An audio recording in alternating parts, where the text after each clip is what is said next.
you might create content about smoking weed, and in the next 30 years, your children, the younger generation will come and consume the same content. In the social media platforms, one of the major problems facing the youth is actually the role models. I think recently it was a sad reality. A member of parliament was smoking cannabis live on his page. Nobody spoke about it. He mentors many people and made people look up to him. So naturally, that is influence in a very negative way. Juni influencers na wako na a huge following. Mtu mwenye si hayuko hapo mwenye anamchukulia kama role model ataona tu iko cool, it's something cool, unaona. Social media and these many platforms are being used to actually ensure that people get addicted unknowingly, just the way you'll get an high when you gamble. I have seen most of social media platforms selling drugs. Some do have personal pages where they just sell it, but they do have their own terminologies that they use. It's also strong in peer validation, that when you post something and it is liked or shared, reshared, or somebody comments, that it kind of validates a lot of us. Those in the production and marketing of drugs, having known that they have invested heavily in social media, so also that social media has an extremely high impact on the youth, both information, access and behavior change. Social media and internet has become one of the biggest avenues that unscrupulous business people are using to perpetrate their trade of both enticing the young people and selling this illicit drugs. This documentary explores the digital generation and how social media fuels drug culture in Kenya, its repercussions to our youth, family members and society at large.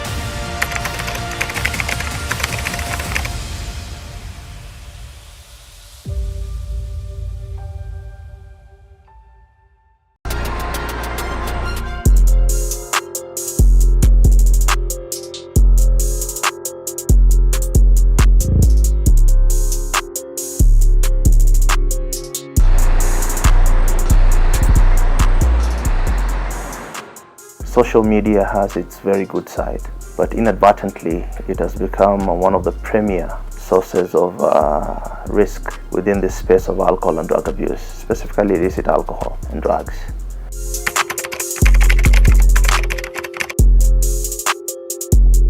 We live in a world where the screen has become our second skin, where social media presence and influence is the perceived measure of the reality filter.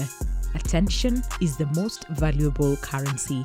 According to Statista, Kenya had about 11.5 million social media users by 2023, with 9.3 million active users on platforms like Facebook, Instagram, and WhatsApp. A research by Nakada in 2022 showed that approximately 30% of Kenyan youth aged 18 to 24 reported having seen posts that glamorized social use, which in turn led them to try these substances themselves. But what is the actual cost of social media in fueling drug culture in Kenya? Behind the glossy feeds and viral trends lies a growing concern. A drug epidemic of addiction, anxiety, crime, manipulation, and cultural erosion multiplying faster than any virus. This documentary explores the digital generation and how social media fuels drug culture in Kenya, its repercussions to our youth, family members, and society at large. We speak to the law enforcers, the protectors, the thinkers, the teachers, and the generation in the middle of it all. Naomi Kuria, a bold, comedic voice in the digital space, takes us behind the curtain of content creation. She speaks about mental pressure, criticism, creativity, and the responsibility of what she puts into the world. Social media never forgets. Let us be very aware of this tool called social media. It is very good, but again very, very dangerous and very sensitive, because what we create remains here forever and ever. We cannot do away with it. So if you have to leave a legacy online, let's leave a legacy of change, and as far as drugs are concerned, let's leave a legacy of sobriety. Digital influencing is the new advertising model for most brands globally. Influencers have become modern-day icons. They set trends, dictate what's cool, and craft aspirational lifestyles. But as these figures rise to fame, a dangerous trend is taking root: the normalization of substance abuse. One thing that is very alarming is the issue of celebrities who have a very huge following endorsing the use of drugs, endorsing excess alcohol use. According to the National Authority for Campaign Against Alcohol and Drug Abuse, NACADA, 45% of Kenyan youth aged 18 to 24 have experimented with drugs at least once, with many attributing their initial exposure to social media content influenced by online content, which promotes party culture and drug consumption as normal behaviors. Influencers need to be, first of all, very open and honest with their followers. If they're struggling with drugs, let their followers know. And if they are in a journey of recovery, let their followers know that, you know what, she's walking through this journey of recovery, and actually I can walk through this journey with them all together. Let us not give a different life than the one that we live, because we end up making people perceive a different life, thinking that that is who we are. Influencers are the new role models. But who influences the influencers? Behind every scroll is a strategy. A digital strategist reveals how algorithms are designed, how content is optimized, and why outrage gets more clicks than kindness. The digital strategists, who are also the architects of attention, operating in the digital spaces. At the core of social media lies a powerful engine: the algorithm. Designed to prioritize engagement, it amplifies content that triggers curiosity, desire, or controversy. Unfortunately, in Kenya and globally, content related to partying, alcohol, and drug use often checks all three boxes. The algorithm, because once you like this image or you follow this person, I start showing you similar. So once now the algorithm thinks, oh, you want, this is what you're looking for. Oh, here's 10,000 others. So within a day, a week, before now you get your fix and you're like, okay, I've seen this event. And maybe you're not even there looking for the drugs, but it's just ingrained, it's part of the event. So at that time now, you do not know, but you've already been influenced in one way or another. And then now the algorithm now will keep churning those events, be they global. Also remember, at that age, you're following celebrities globally, you're following influencers. So if they're traveling a lot, that's all you start seeing. That's now what you kind of want to be. Influencers are no longer just content creators, they are media brands. Their power to shape opinions is unmatched. If partying, drug culture, or soft life aesthetics attracts followers, brands and algorithms don't look the other way, they cash in. But to a youth in Kenya, it becomes aspiration. Then normalization begins and follows suit. Unfortunately, in Kenya, moderation remains weak as local dialects, coded slang, and cultural nuance often go undetected by moderation bots trained in Western contexts. Meanwhile, harmful content thrives undisturbed. Only 7% of flagged drug-related content in Swahili or Sheng is removed within 48 hours, compared to 43% in English, according to a 2023 data safety audit. Generation Z, the maze of social media influence.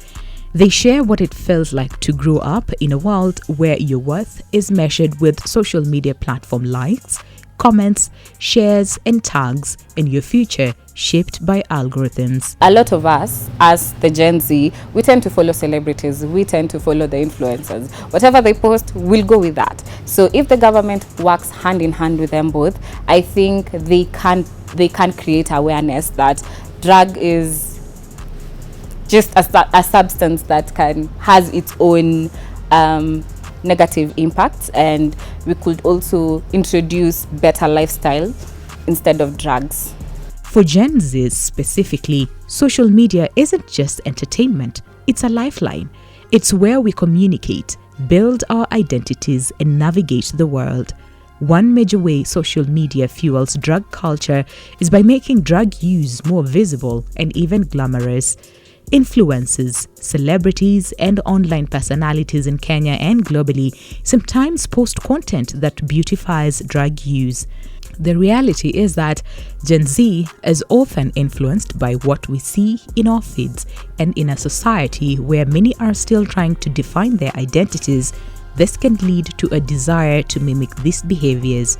The need to fit in with popular influencers or a certain online community can sometimes push individuals to experimenting with substances, especially when their peers are also engaging in these behaviors and posting about it. Social media also becomes a platform for escapism. Substances, often glamorized by popular figures, seem like a quick route to a sense of enjoyment or relaxation, reinforcing the idea that they are essential to a cool lifestyle. Most of them wanatumia hizi drugs, pombe. So hiyo like juni influencers na wako na a huge following. Mtu mwenye si hayuko hapo mwenye anamchukulia kama role model ataona tu iko cool, it's something cool, unaona? They don't want to escape the digital world, they want to make it safer, kinder, realer. But who governs this digital space for fueling drug consumption among the youth in Kenya? The Communications Authority of Kenya is tasked with balancing innovation and regulation. They share more details about internet safety frameworks, child protection protocols, and what really happens when harmful content goes viral. Beyond influencing behavior, social media has also become a marketplace for illegal drug trafficking. In recent years, we have witnessed a disturbing trend where drug dealers use social media platforms to sell and promote illicit substances. The ICT market in Kenya has tremendously grown over the years. The Q2 sector statistics report ending December 2024 indicate that we have a mobile penetration rate of 138.5%.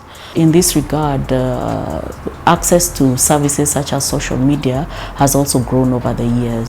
Nearly over 13 million Kenyans who are over 18 years old are using social media spaces.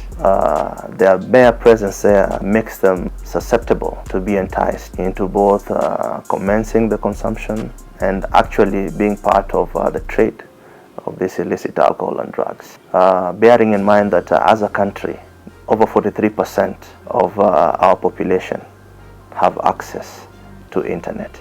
Through social media, drug peddlers advertise and arrange deals for the sale of illegal substances. I have seen most of social media platforms selling drugs.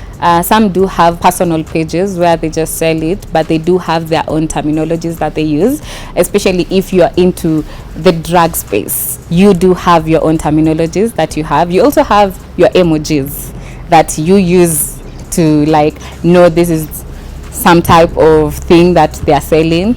The algorithms keep changing. Artificial intelligence and emerging technologies are, now what everybody is talking about, and those have implications on the media, but also just on content and how that narrative is shaped. So that in itself is an area of research that needs to be studied. I think perhaps more importantly is that beyond the data, because it's always great for us to talk in percentages around exposure, around the impact, I think it's important for us to get the narratives and the stories behind, some of the topics like, social media and drug use. And I think that qualitative aspect of research is one that we may need to spend some time on. A 2022 report by the Directorate of Criminal Investigations highlighted that 35% of youth arrested for drug-related crimes had purchased their substances through transactions initiated on social media platforms. The ease with which dealers can hide behind banner accounts or encrypted messaging makes it incredibly difficult for law enforcement to track or intercept these illegal activities. The internet may feel free, but freedom without boundaries can become a weapon. In the age of self-publishing content, who regulates the exhibition and distribution of audiovisual content that promote illegal drug culture in the nation? The Kenya Film Classification Board delves into the evolving role of content classification, distribution, and exhibition specifically for the public consumption. As long as it is accessible to the public. So as long as it's accessible to the public, the board monitors. So we do monitor, and then we have partnership with the platforms so that we can flag whatever that is against the law so that it can be brought down.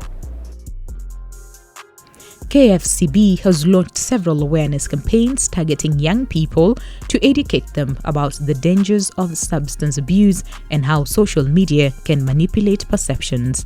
In 2022, we rolled out a series of digital campaigns that reached over 1.5 million youth across Kenya.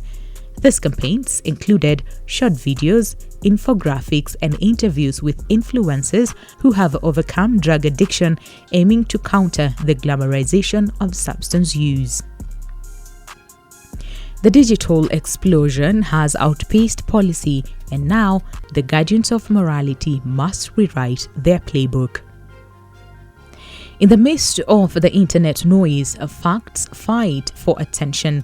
The Media Council of Kenya sheds more light on how the rise of fake news, clickbait, and the shrinking space for ethical journalism has greatly impacted and fueled drug culture in Kenya in the digital spaces. I think we have seen an increase, I wouldn't say too much, but we've seen an increase in celebrity endorsements of selected drugs and other substances.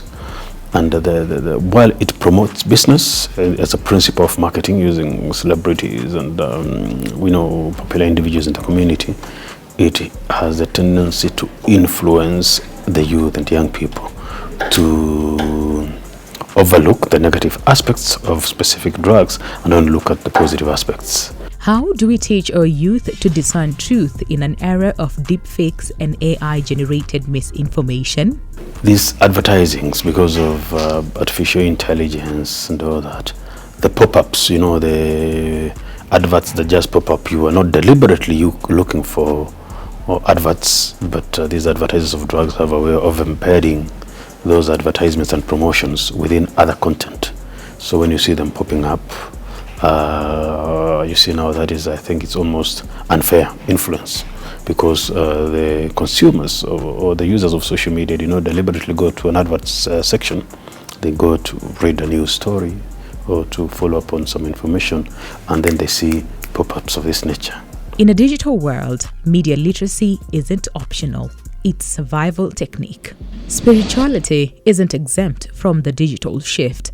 Pastor T, youthful, charismatic, and deeply plugged in social media, shares how faith is now being spread through memes, reels, and live streams on the digital platforms. Recently, it was a sad reality. A member of parliament was smoking cannabis live on his page. Nobody spoke about it. He mentors many people and made people look up to him. So naturally, that is influence in a very negative way. And knowing that there is no cap age, there is no control, anyone can do anything.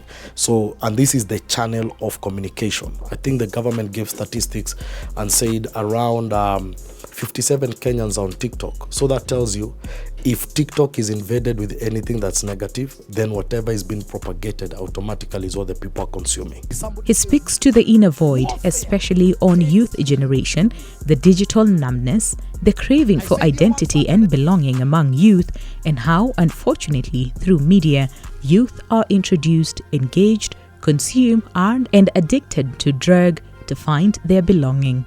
The current challenge we are facing right now in terms of our theology and the concept of atheism is when you look at a person who looks the world with the world view of atheism, that there is no creator, the globe just happened, it tends also to communicate to them that they are just a bunch of cells that is in existence of a certain frame of time, and when their time is up, they exit. Now, when someone is coming from that world view, then things like drugs will be automatic, because you've robbed that person purpose, you've robbed that person identity, and you've robbed that person the essence of living. So with the entrance of atheism, it's beginning to change the world view of many young people. So now we must come again and reintroduce God, because if there is an essence of there is a creator and there is creation, then there must be purpose of existence. So when a generation is robbed of the reality of purpose, it's very hard to manage that generation. So we need just go back to the basics and begin to reintroduce God to that generation, so that they understand that I'm here for a reason, I'm here for a season, and I'm here for a greater cause other than just feeling good and serving my own personal appetites. So those truths have to be reintroduced back in among the young people. Behind every trending video is a silent cry for meaning and, more importantly, help. Parenting has never been easy, but parenting in a digital world? That's a whole new storm. We meet a parent doubling up as a Muslim leader, juggling faith, discipline, love, and technology, and parenting as a whole. These kids are sophisticated when it comes to these things. When they take charge of your phone, they are also good that they delete all the sites that they have been able to visit within a short time. So what we just need to do as parents, knowing the challenges that we have, we just need to keep on educating them. That don't try to make them to be friends, more friends. I think we need now to reduce the role of the parenting to be more of friends, with your children. Because when you become a friend with your child, then you actually you break the boundary of a parent and a child. Because that confidence is what is required. Because if you don't have that, then you are a father or you are a mother, then the boundary just remains that. Then you really leave this child to the outside world, to have so many other friends. So I think we need to change our strategy as parents.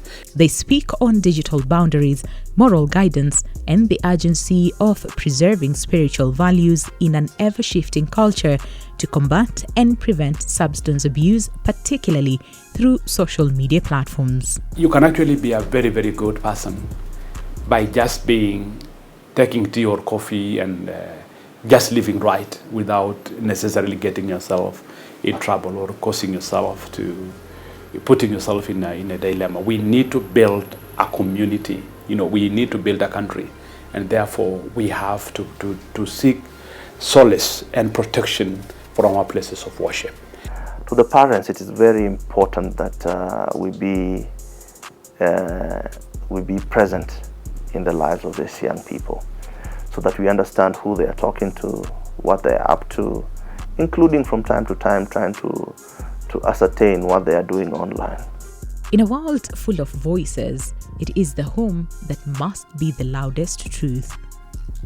What is all this doing to our minds? Two leading psychologists take us into the emotional and mental landscape of the youth addiction to validation, cyberbullying, anxiety, depression, isolation arising from drug culture. They reveal what happens when the mind is overwhelmed by stimuli but starved of rest, reality, and real connection. Social media is very powerful. It is a positive thing. And how we started social media initially had a lot to do with bringing people together, people interacting from far and wide. So there's that positive element. However, over the years, what has happened is that you're finding that social media and these many platforms are being used to actually ensure that people get addicted unknowingly, just the way you'll get an high when you gamble. When you go to the casino or when you use your phone to gamble, you get a positive intermittent high. And when you get that high, then you anticipate or look forward to the next time that you'll get that high. So what would happen with time is that you find that if you're using your phone, you're scrolling and the advertisement, there are colorful things going through the phone, and the minute you put that phone down, subconsciously the brain is being excited and you're wanting to be, the brain is being ignited. So there's a light bulb and you're feeling good. So if you're working, you can't wait for the next time you'll check your social media. For young people these days, we have a huge thing called content creation. We have influencers and young people follow them like a cult.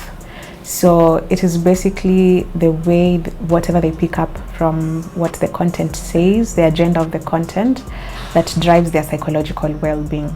So for example, young people can be really heavily influenced to engage in a certain type of lifestyle, certain risky behaviors, and keeping in mind that sometimes we have very hyped events on social media that become like a breeding ground for somebody's first contact with substances, which then take a different direction. Children need to be children and need to be allowed to do that. What am I trying to say is that if we could possibly revisit such issues and say that why can't we in the system allow children to be children? Sleep hygiene, that is what I mean. They have enough sleep and have enough time to socialize. If they're able to have enough time to socialize, then they will not really have much time for social media. Of course, that gives us an opportunity to regulate social media so that children can also develop life skills of communication. There is no off switch for the mind when the world is always online. At the front line of Kenya's battle against substance abuse is NACADA, the National Authority for the Campaign Against Alcohol and Drug Abuse. The CEO of NACADA reveals how digital platforms have quietly become vehicles for drug glorification, access, and peer influence. From TikTok trends showing young people vaping to encrypted Telegram channels selling narcotics, the digital world is fueling an analog crisis. As discovered, drugs are no longer dealt on street corners but in DMs, hashtags, and viral videos on social media. Social media and internet has become one of the biggest avenues that unscrupulous business people are using to perpetrate their trade of both enticing the young people and selling these illicit drugs. Their mere presence there makes them susceptible to be enticed into both commencing the consumption and actually being part of the trade of this illicit alcohol and drugs. Bearing in mind that as a country, over 43% of our population have access to internet. A recent survey by NACADA found that 52% of youth in Kenya felt social media increased peer pressure to engage in behaviors they might not otherwise have considered, including drug use.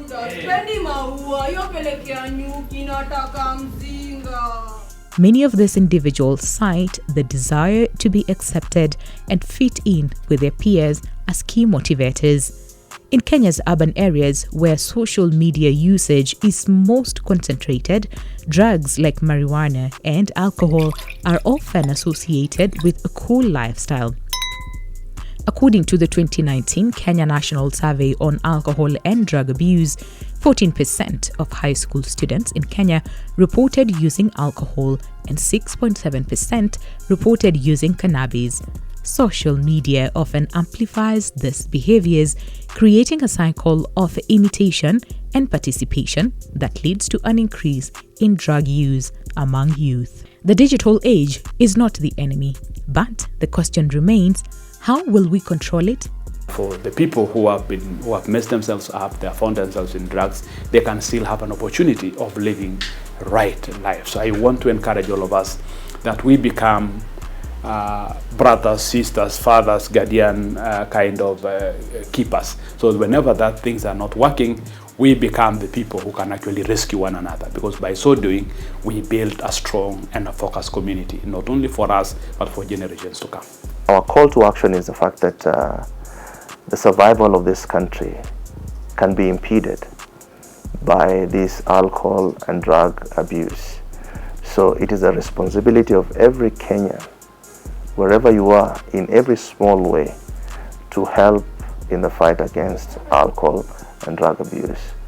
One word from you can change a life. The absence of parental care between high school and joining the university is a very dangerous period. They have not been prepared for this freedom, and they get home and their parents don't have time, or they don't have the capacity to look after them. The students arrive and now they are suddenly free with gadgets and ability to access their friends. So this period is dangerous, because by the time they're joining first year, a number of them for the first time have been introduced to this substance abuse in between.